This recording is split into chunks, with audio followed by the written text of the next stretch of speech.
And now a warm welcome to Rabbi Lipman, who will tell us about this week's Parsha. Thanks so much for coming in. Great to be here. So tell us about our weekly Parsha. So first of all, most importantly, it's my bar mitzvah portion. So it's a happy time. A very happy and it's time. a portion that I know very well. You better know it well. That was your bar mitzvah portion. Absolutely. So we actually have the last two mitzvot of the entire Torah in this week's portion. One is every 7 years to gather the entire Jewish people in Jerusalem, and the king reads the Torah to everybody. So that's one mitzvah. It's called Hakel. And then we also have the mitzvah, and every single Jew there's a commandment to write their own Torah. And we talk about exactly how that plays out, because not everybody can write their own Torah scroll, but those are the two last commandments. And finally, we have Moses making sure that there's continuity. He goes out of his way to make sure that Joshua is clearly the new leader after he passes away. Moses says, I'm about to pass. Joshua is the leader. There's even a dramatic scene where he takes Joshua into the tabernacle with him, showing the people who the clear leader will be after Moses passes away. Wow. Now, speaking of big leaders, we usually translate the weekly parasha to our daily lives and how we can apply it. But, we can almost compare this to a big loss that we faced here in Israel. Shimon Peres passed away not too long ago.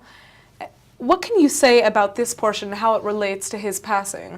So first of all, we could definitely see that Shimon Peres, in the later years of his life, was thinking not just in terms of continuity of leadership, but continuity of Israel. The idea of transferring one of the founding fathers of Israel, who's thinking about high-tech, who's thinking about technology, who in his Paris Center for Peace, they also added an innovation in technology. So he's thinking about what's next. It's not just about the time that he spent here, but it's where does Israel go from here. I think that's part of what Moses is teaching us also. Moses makes sure that Joshua is going to be a leader with strength and with morality and with conviction, and just to be thinking beyond your lifetime to what do we leave behind. There also is the idea, though, of leadership, of wondering, okay, who is the next big leader? Who is the next courageous leader? Who is the person who has a vision for where Israel wants to go? And it's certainly, as Peres has left Israel and left the world, something which I think Israelis are thinking about, because there isn't the appointed one, so to speak, the way Moses did with Joshua, but it's something which is definitely very much on people's minds. Absolutely. Understanding that, leadership is not just about authority, it's about a future and thinking about the well-being of people Correct. Beyond your own lifetime. And a vision of where we want to go. A vision, right. Absolutely. So, what lesson or message can we learn specifically and apply to our own lives from this week's Parsha? So I think if you look at the last two commandments, I think it's very powerful. Number one, hakel, the idea of that God shows us one of the last two commandments, the idea of gathering the entire people together. It says men, women, children, everyone comes to Jerusalem and they hear the king reading the Torah. So number one, we see the importance of unity of the Jewish people, that with all of our disagreements, we have to come together.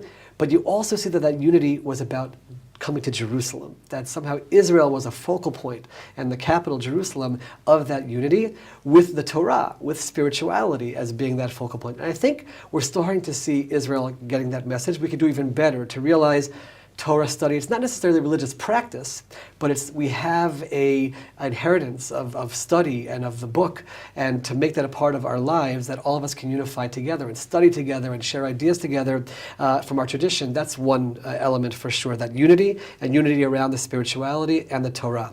And the second part, which connects to that, is the last mitzvah, which is everybody to write their own Torah. Not everyone's going to sit down on a parchment and write a Torah, but the commentaries explain that it means that we have to have books and we have to make study a part of our lives. Judaism is not a religion where it's, okay, the rabbi studies, he teaches us, and then we'll just go to him whenever we need to hear something. No, every single person, man, woman, child, every single home should be a place of scholarship where people learn on their own, where people connect to studying on their own. And that's a very important message. We live in a time where information is so quickly accessed online, and how many people are sitting over books and studying the ancient texts. And I think that the message of the Torah is that's the key to Jewish survival, is that we always connect back to those earlier sources, always look back to our roots, and that will enable us to be able to move forward as a people in the future. Absolutely. Yom Kippur is fast approaching. How can we apply this week's Parsha to such an important holiday? So certainly, I think, seeing the great leader Moses getting ready for his passing away, preparing for his death, and without, Yom Kippur is a day of atonement, and it's a day which is a solemn day, but it's also a day of celebration, and we all sort of face our mortality. And it's pause for reflection as you see Moses, this great leader, making the rounds to the Jewish people, saying his goodbyes. Let's make sure that we're people who we say everything that we want to say while we're here. We use every single ounce of energy that we have while we're here, as Moses certainly did. That's definitely one message, but then it comes back to the unity message also. All the prayers that we have on the Day of Atonement, Yom Kippur, are in plural. I don't say to God, I sinned. I say we sinned. And the message throughout the day is we're a people, we're a world. We pray for the Jewish people and for the entire universe, to always remember that it's not just about me, but connecting to the greater population of Israel and the greater population of the world. I think that's a critical message before we approach Yom Kippur, for everyone to ask themselves, am I doing my part, not for myself, but for other people? Because if we give of ourselves for other people, then we can ask God to give us as well. So I think these are themes that come out of the Parsha, which we can think about. And there's a last portion which we read called the Haftarah, which is additional part to the Torah reading in the synagogue, where we read from the prophets, and the call there is Shuva Yisrael ad Hashem Elokecha, return to God. Throughout the year we're busy, we're focusing on other things, we're focusing on business, on money, on even our families, and maybe not focus so much on the spiritual side.